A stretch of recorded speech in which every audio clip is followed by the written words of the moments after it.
set up Tech London Advocates and launched it about 6 months ago.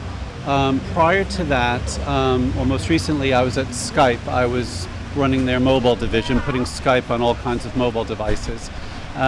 Before that, I was at O2 and Telefonica, so I have a lot of telecoms and technology experience. And before that, I was in financial services at companies like American Express and Charles Schwab. I even ran a venture-backed startup about 10 years ago in the mobile messaging space. So very diverse, very eclectic.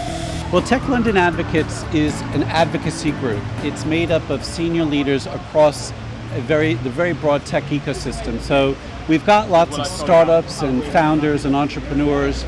We've got angel investors, venture capitalists, but we also have big companies, big corporations, banks, journalists, lawyers, headhunters, you name it, that represent the broad tech ecosystem, coming together to promote London as a world-leading digital and technology city and to deal with the challenges that are on the horizon.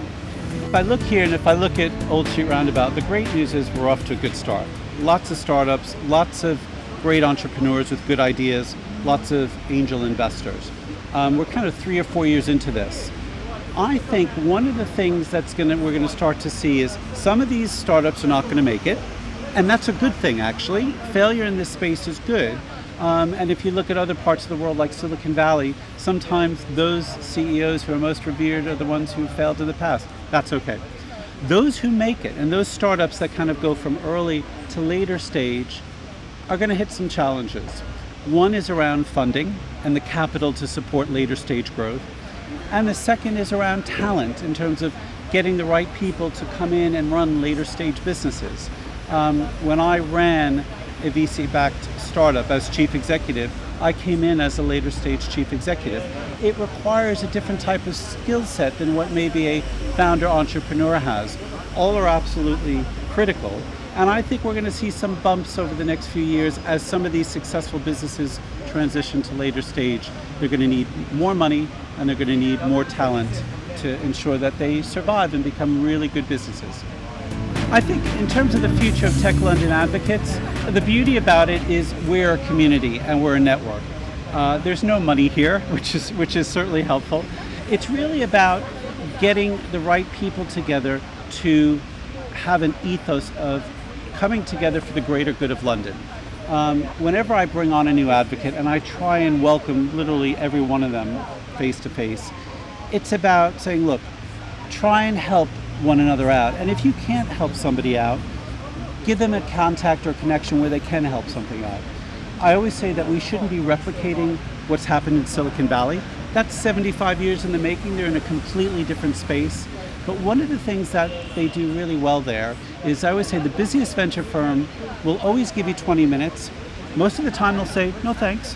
But when they say no thanks, they'll give you 2 or 3 names of people to go contact, or they'll introduce you to somebody who can help you. That's what I'm hoping we can have here, and that Tech London Advocates has that ethos, that if there's a business out there, if there's a startup, if there's an issue, we're trying to help each other to say, how do we tackle it so that we build something that's even more beneficial for London.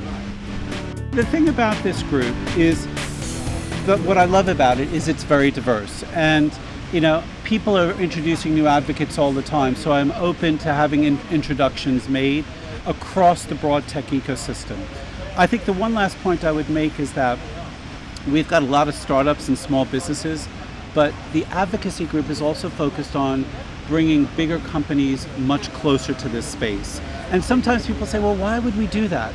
Well, I think some of these bigger companies can help be customers for these startups. They can help fund these startups as strategic investors, and maybe they have some of the talent to help these startups move and grow to that next stage of development. So that's one of the missions that we're on at the moment, is to make sure that we bring small together. As my friend Julie Meyer from Ariadne Capital says, it's about bringing David and Goliath to come together to really make sure we've got a vibrant tech sector for London.